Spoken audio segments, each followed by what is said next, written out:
देखो पहला ऑप्शन, एक स्लेंडेड लर्निंग प्लेटफॉर्म जहां टीचर्स असाइनमेंट, अनाउंसमेंट, सवाल पूछना जैसे कार्य कर सकते हैं। मतलब असाइनमेंट का, अनाउंसमेंट का, सवाल पूछने के सारे काम कर सकता है, तो उसे क्या कहा जाएगा। तो ए पर देखा है गूगल क्लासरूम, बी पर देखा है गूगल पर्स, गूगल फॉरम है यहाँ पर, और सी पर दे रखा है गूगल सीट, और डी पर देखा है गूगल डॉक्स।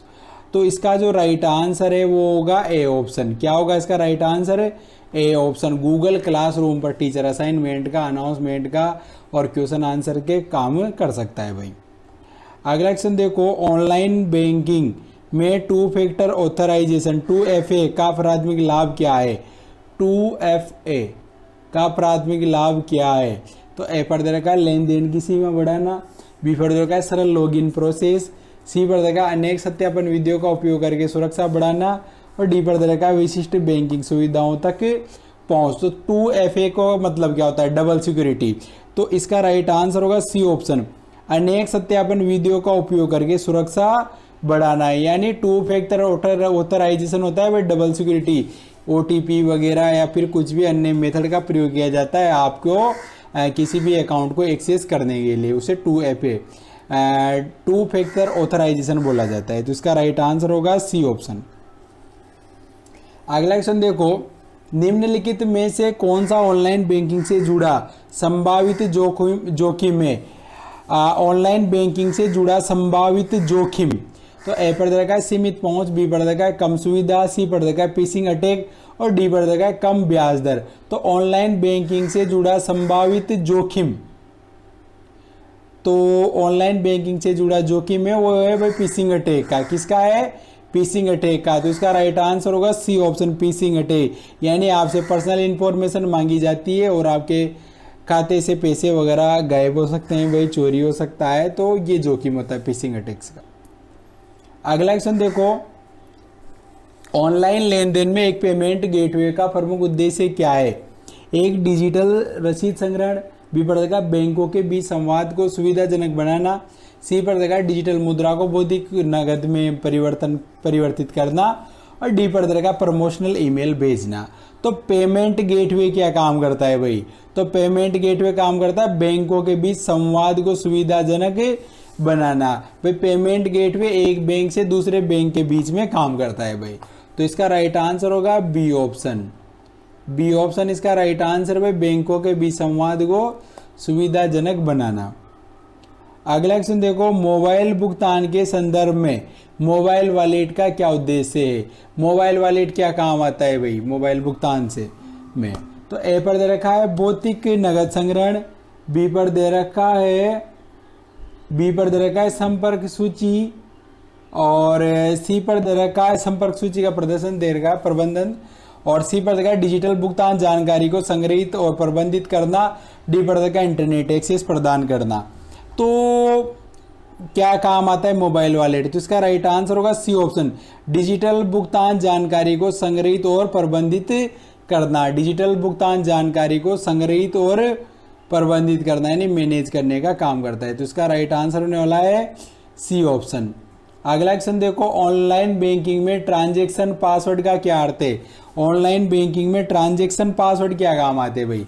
तो ए पर दे रखा है कि ऑनलाइन बैंकिंग पोर्टल में लॉगिन करना, बी पर देखा है विशिष्ट लेन देन की पुष्टि करना, सी पर देखा है खाता सेटिंग बदलना, डी पर दे रखा है भूले गए पासवर्ड को पुनः प्राप्त करना। तो ट्रांजैक्शन पासवर्ड क्या काम आता है? विशिष्ट लेन देन की पुष्टि करने के काम आता है भाई। तो इसका राइट आंसर होने वाला है बी ऑप्शन, विशिष्ट लेन देन की पुष्टि करना। अगला क्वेश्चन देखो, मोबाइल भुगतान में मोबाइल POS यानी पॉइंट ऑफ सेल की क्या भूमिका है? POS क्या काम आता है भाई? तो ए पर दे रखा है कि मोबाइल फोन सेटिंग प्रबंधित करना, बी पर देखा है भौतिक दुकानों पर भुगतान के लिए मोबाइल डिवाइस को सक्षम बनाना, और सी पर दे रखा है मोबाइल नेटवर्क प्रदाता का ग्राहक सेवा केंद्र, और डी पर दे रखा है मोबाइल ऐप डेवलपमेंट प्लेटफॉर्म। तो POS में मोबाइल भुगतान में POS क्या काम आता है? पॉइंट ऑफ सेल, भौतिक दुकानों पर भुगतान करने के लिए मोबाइल डिवाइस को सक्षम करना, यानी मोबाइल के द्वारा भी आप पेमेंट कर पाओ। तो इसका राइट आंसर है बी ऑप्शन। अगला क्वेश्चन देखो, निम्नलिखित में से कौन सा सरकार द्वारा समर्थित डिजिटल भुगतान भारत में शुरू किया गया था? ताकि नकदी रहित यानी कैशलेस लेन देन को बढ़ावा मिल सके। तो ए पर देखा एप्पल पे, बी पर दे रखा है वीचेट, सी पर दे रखा है अलीपे और डी पर दे रखा है यूनिफाइड पेमेंट इंटरफेस जिसे यूपीआई बोला जाता है। तो इसका राइट आंसर है डी ऑप्शन यूपीआई। क्या है इसका राइट आंसर? इसका राइट आंसर है भाई डी ऑप्शन यूपीआई इसका राइट आंसर है। अगला क्वेश्चन देखो, मोबाइल भुगतान के संदर्भ में संपर्क रहित भुगतान कॉन्टेक्ट लेस पेमेंट शब्द का क्या अर्थ है? Contact less payment. तो ए पर रखा है मोबाइल भुगतान मोबाइल डिवाइस का उपयोग किए बिना भुगतान करना। बी पर रखा है मोबाइल टर्मिनल के साथ भौतिक संपर्क के बिना भुगतान करना। सी पर रखा है मोबाइल ऐप में संपर्क सूची के माध्यम से भुगतान करना। डी पर देखा ब्लूटूथ तकनीक का उपयोग करके पैसे ट्रांसफर करना। तो कॉन्टेक्ट लेस पेमेंट कैसे बोलते हैं? भुगतान टर्मिनल पर भौतिक संपर्क के बिना भुगतान करना, यानी वहां आपको जाने की जरूरत नहीं है, आप मोबाइल से पेमेंट कर पाओ। भौतिक संपर्क के बिना भुगतान करना तो वो कॉन्टेक्ट लेस पेमेंट कहलाता है। तो इसका राइट आंसर है बी ऑप्शन। अगला क्वेश्चन देखो, हैंड हेल्ड डिवाइस क्या है? हैंड हेल्ड डिवाइस जो हाथ के द्वारा चलाते हो आप। तो ए पर देखा है भारी भरकम औद्योगिक कार्यों के लिए उपयोग किया जाने वाला उपकरण। बी पर देखा है एक पोर्टेबल कंप्यूटिंग डिवाइस जिसे हाथ में पकड़ने के लिए डिजाइन किया गया था। सी पर देखा एक स्थिर डेस्कटॉप कंप्यूटर। डी पर देखा एक बड़ी स्क्रीन वाला लैपटॉप। तो हैंड हेल्ड जिसे हाथ में पकड़ सकते हो, एक पोर्टेबल कंप्यूटिंग डिवाइस मतलब पोर्टेबल, उसे कहीं भी ले जा सकते हैं, जिसे हाथ में पकड़ने के लिए डिजाइन किया गया था, जैसे आपका स्मार्टफोन, डिजिटल वॉच वगैरह, ये सारे हैंड हेल्ड डिवाइस है।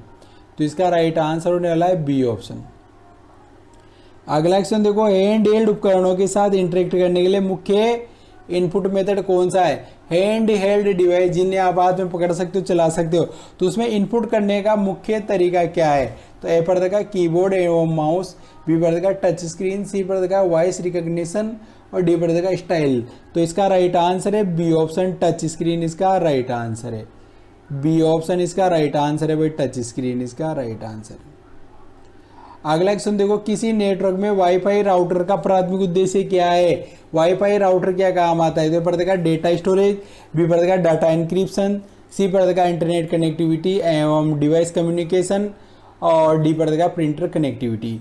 तो वाईफाई राउटर क्या काम आता है? इंटरनेट कनेक्टिविटी एवं डिवाइस कम्युनिकेशन, यानी इंटरनेट को कनेक्ट करने के लिए, डिवाइस को कनेक्ट करने के लिए। तो इसका राइट आंसर होने वाला है सी ऑप्शन। अगला क्वेश्चन देखो, माइक्रोसॉफ्ट वर्ड 2019 में हेडर शब्द का तात्पर्य क्या है? हेडर शब्द क्या काम आता है भाई? तो ए पर देखा है डॉक्यूमेंट की टॉप मार्जिन। बी पर देखा है शीर्षक और पृष्ठ संख्या के लिए डॉक्यूमेंट की शुरुआत में एक सेक्शन। और सी पर दे रखा है शीर्षकों के लिए प्रयुक्त फॉन्ट शैली। डी पर देखा टेक्स्ट पर लागू होने लिए एक प्रकार की फॉर्मेटिंग। तो हेडर शब्द का क्या प्रयोग है भाई? हेडर शब्द का मतलब क्या होता है? तो हेडर का मतलब है भाई शीर्षक यानी हेडिंग और पेज नंबर के लिए डॉक्यूमेंट की शुरुआत में एक सेक्शन यानी ऊपर की ओर। जैसे ये पेज है और इस पेज में आप ऊपर की ओर हेडिंग और पेज नंबर वगैरह लगा सकते हो, तो उसे हेडर बोला जाएगा।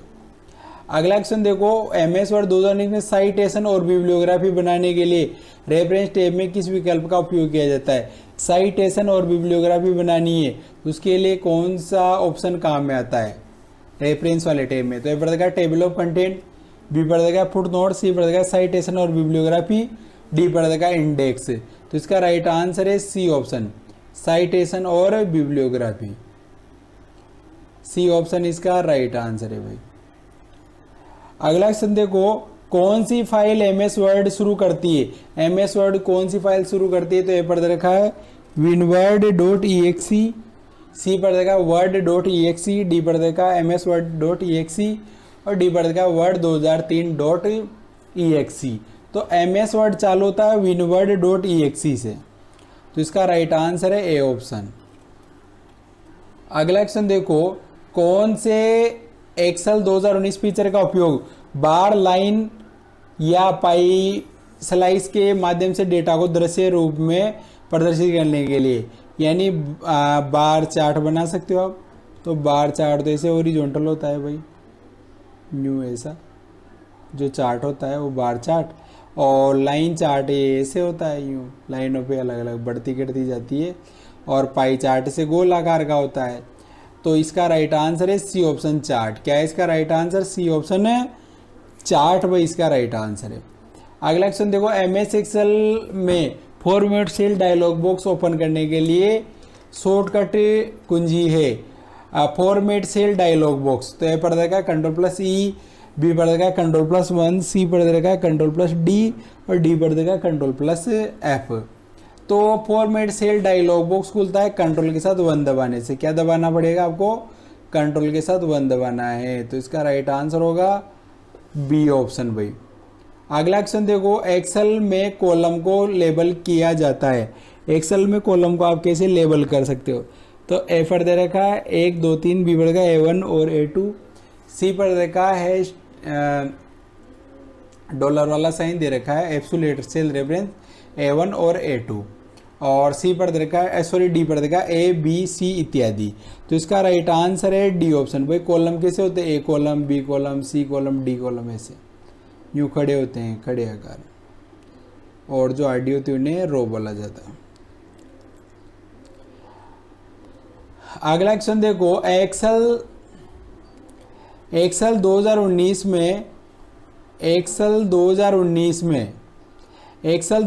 में सेल रेफरेंस शब्द का क्या अर्थ है? एक्सेल 2019 में सेल रेफरेंस शब्द का क्या अर्थ है? तो ए पर देगा सेल का एड्रेस, बी पर देगा सेल का कंटेंट, सी पर देगा सेल की विड्थ और डी पर देगा सेल की हाइट। तो सेल रेफरेंस क्या काम आता है? तो सेल रेफरेंस बोलते हैं सेल का एड्रेस। क्या बोला जाता है? सेल का एड्रेस। तो इसका राइट आंसर है ए ऑप्शन भाई। जैसे ए नंबर का कॉलम 1 नंबर की रो, तो इसे A1 बोलेंगे, तो सेल का एड्रेस हो जाता है भाई। इसे सेल रेफरेंस भी बोला जाता है। तो इसका राइट आंसर है ए ऑप्शन।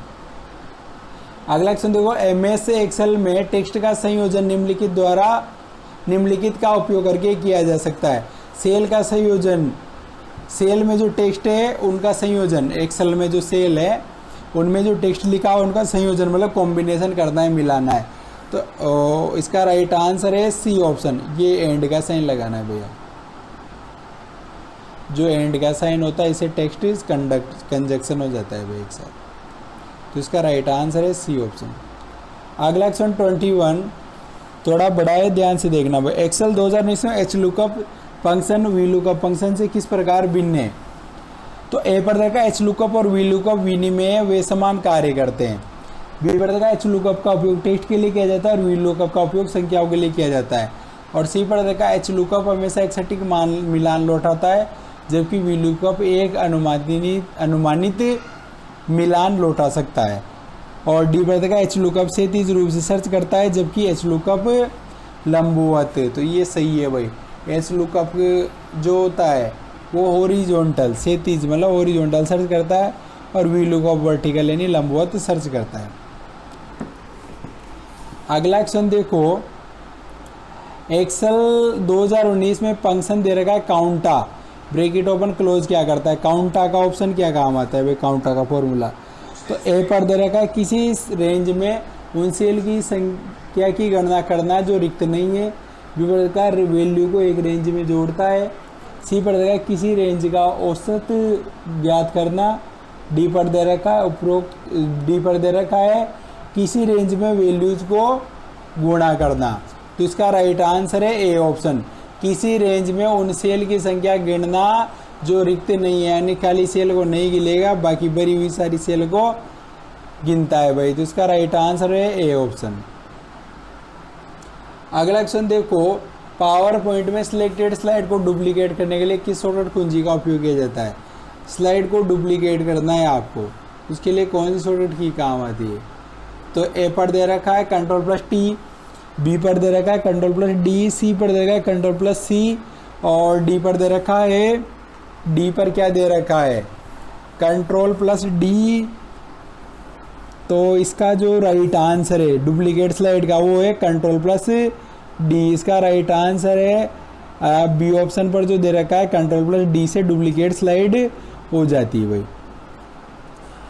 अगला क्वेश्चन देखो क्या है, आप पावर पॉइंट में किसी ऑब्जेक्ट के लिए कस्टम एनिमेशन पाथ कैसे क्रिएट कर सकते हैं?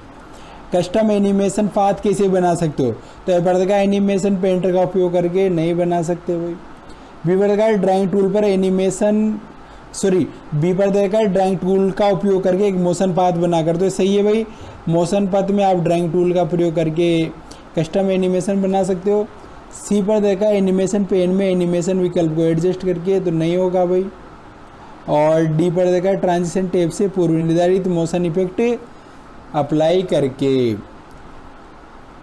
तो इसका राइट आंसर होने वाला है बी ऑप्शन, ड्राइंग टूल का उपयोग करके एक मोशन पाथ बनाकर। इसका राइट आंसर है बी ऑप्शन। अगला क्वेश्चन देखो, आप पावर पॉइंट प्रेजेंटेशन को पासवर्ड से कैसे सुरक्षित कर सकते हैं, यानी प्रेजेंटेशन को सुरक्षित करना है तो कैसे कर सकते हो आप। तो ए पर दे रखा है कि सेव एज डायलॉग बॉक्स का उपयोग कर तथा प्रेजेंटेशन लॉक सेट करके।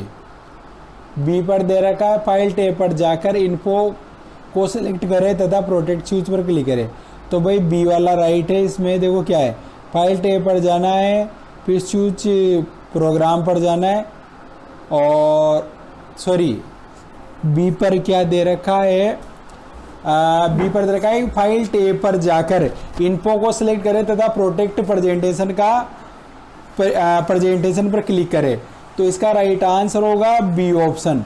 क्या होगा इसका right answer, B option. File tab पर जाना है, फिर किस पर जाना है, इन्फो पर जाना है, और प्रोटेक्ट प्रेजेंटेशन पर क्लिक करना है, तो ये सेव हो जाएगा भाई। तो इसका राइट आंसर होने वाला है बी ऑप्शन। तो देखो इसका आंसर बी ऑप्शन है। अगला क्वेश्चन देखो, अनचाहे व्यावसायिक ईमेल को भी कहा जाता है, अनचाहे व्यावसायिक ईमेल को क्या कहा जाता है। तो ए पर का स्पाईवेयर नहीं बोलते, मेलवेयर नहीं बोलते, क्या बोलते हैं, इसे बोलते स्पैम। तो इसका राइट आंसर होने वाला है सी ऑप्शन, स्पैम भाई इसका राइट आंसर है। अगला क्वेश्चन देखो, प्रिंटिंग के लिए डॉक्यूमेंट तैयार करने के लिए आमतौर पर किस फाइल फॉर्मेट का उपयोग किया जाता है, यानी जब आप प्रिंटिंग के लिए कोई डॉक्यूमेंट तैयार कर रहे हो तो कौन से फाइल फॉर्मेट में करोगे। तो ए इसका राइट आंसर भाई .pdf में, किस में करोगे, PDF फाइल फॉर्मेट में इन्हें सेव करेंगे, किस में, PDF फाइल फॉर्मेट में करेंगे भाई। तो ए ऑप्शन इसका राइट आंसर है। अगला क्वेश्चन देखो, जब एक कर्सर नेटवर्क पर दबाव डालने के लिए किसी वेबसाइट पर अनुपयोगी ट्रैफिक भर देते हैं तो इसे कहा जाता है। जब एक कर्सर नेटवर्क पर दबाव डालने के लिए किसी वेबसाइट पर अनुपयोगी ट्रैफिक यानी बिना काम की फाइलें भर देते हैं, तो ए पर देखा है DOS अटैक, बी पर देखा है स्पूफिंग, सी पर देखा है फिशिंग, डी पर देखा उपरोक्त में से कोई नहीं। तो इसका राइट आंसर है A option, DOS attack, denial of service attack बोला जाता है इसे। अगला क्वेश्चन, कौन सा कंप्यूटर वायरस आपके कंप्यूटर पर होने वाली हर गतिविधि को रिकॉर्ड करता है। आपके कंप्यूटर पर जो भी गति होती है उसे रिकॉर्ड करने का काम कौन करता है, कौन सा वायरस है वो। तो ए पर देखा है DOS, बी पर देखा है मेलवेयर, सी पर देखा है ट्रैपर, डी पर देखा है कीलॉगर। तो इसका राइट आंसर है डी ऑप्शन, कीलॉगर इसका राइट आंसर है भाई, कीलॉगर, डी ऑप्शन इसका राइट आंसर, कीलॉगर। अगला क्वेश्चन देखो, कौन इंटरनेट पर उपयोगकर्ता की गतिविधि पर नजर रखता है और किसी अन्य तक पहुंचाता है, यानी आपकी हर चीज पर ही नजर रखता है और उसे दूसरे लोगों तक पहुंचाता है। तो ए पर देखा एडवेयर, बी पर देखा स्पाईवेयर, सी पर देखा मेलवेयर, डी पर देखा उपरोक्त में से कोई नहीं। तो इसका राइट आंसर है बी ऑप्शन, स्पाईवेयर। क्या है इसका राइट आंसर, इसका राइट आंसर है बी ऑप्शन, स्पाईवेयर। अगला क्वेश्चन देखो, एक वेबसाइट URL जो HTTPS से शुरू होता है और एड्रेस बार में एक पेड लॉग आइकन शामिल होता है, ये दर्शाता है कि ए पर दे रखा कि वेबसाइट पुराने सुरक्षा प्रोटोकॉल का उपयोग कर रही है। तो ये गलत है भाई, जरूरी नहीं है प्रोटोकॉल पुराना हो। बी पर रखा है वेबसाइट एन्क्रिप्शन के साथ साथ एक सुरक्षित कनेक्शन का उपयोग कर रही है, तो ये सही है भाई। सी पर देखा वेबसाइट सभी प्रकार के साइबर खतरों से प्रतिरक्षित है, तो ये गलत है। डी पर देखा वेबसाइट ऑफलाइन है, ये भी गलत है। बी इसका राइट आंसर है, वेबसाइट एन्क्रिप्शन के साथ एक सुरक्षित वेबसाइट कनेक्शन का उपयोग कर रही है भाई, बी इसका राइट आंसर है। अगला क्वेश्चन देखो, WPS राइटर डॉक्यूमेंट को किस फाइल फॉर्मेट में सेव किया जाता है, किया जा सकता है। तो ये पड़ेगा .docx, बी पड़ेगा .odt, सी पड़ेगा A और B, डी पड़ेगा इनमें से कोई भी नहीं। तो WPS ऑफिस राइटर को किस फाइल फॉर्मेट के लिए डिजाइन किया गया है? किस फाइल फॉर्मेट के लिए डिजाइन किया गया है? तो इसका राइट आंसर है सी ऑप्शन, ए तथा बी दोनों। ODT यानी ओपन डॉक्यूमेंट फॉर्मेट भी हो सकता है और DOCX भी हो जाता है। तो इसका राइट आंसर है ए ऑप्शन, इसका राइट आंसर है। अगला क्वेश्चन 33, गूगल वर्क स्पेस में गूगल ड्राइव का उद्देश्य क्या है? गूगल वर्क स्पेस में गूगल क्या काम आता है? तो ए पढ़ता है ईमेल को सेंड करना तथा रिसीव करना, बी पढ़ता है फाइल्स तथा डॉक्यूमेंट को स्टोर तथा शेयर करना, सी पढ़ता है स्प्रेडशीट को क्रिएट तथा एडिट करना, डी पढ़ता है ऑनलाइन मीटिंग को आयोजित करना। तो इसका राइट आंसर है बी ऑप्शन, फाइल्स तथा डॉक्यूमेंट्स को स्टोर तथा शेयर करने का काम होता है भाई गूगल ड्राइव में। किसको? गूगल क्या मतलब नॉर्मल फाइलों को, डॉक्यूमेंट्स को स्टोर करने के लिए काम में लिया जाता है, शेयर करने के लिए। अगला क्वेश्चन देखो, जूम ऐप का निम्नलिखित में से कौन सा लाभ है? तो ए पढ़ रखा है सोशल मीडिया प्लेटफॉर्म के साथ एकीकरण, बी पढ़ रखा है उन्नत सुरक्षा सुविधाएं, सी पढ़ रखा है इन ऐप कोलैबोरेशन और प्रोडक्टिविटी टूल्स, और डी पढ़ रखा है वर्चुअल रियलिटी मीटिंग्स एक्सपीरियंस।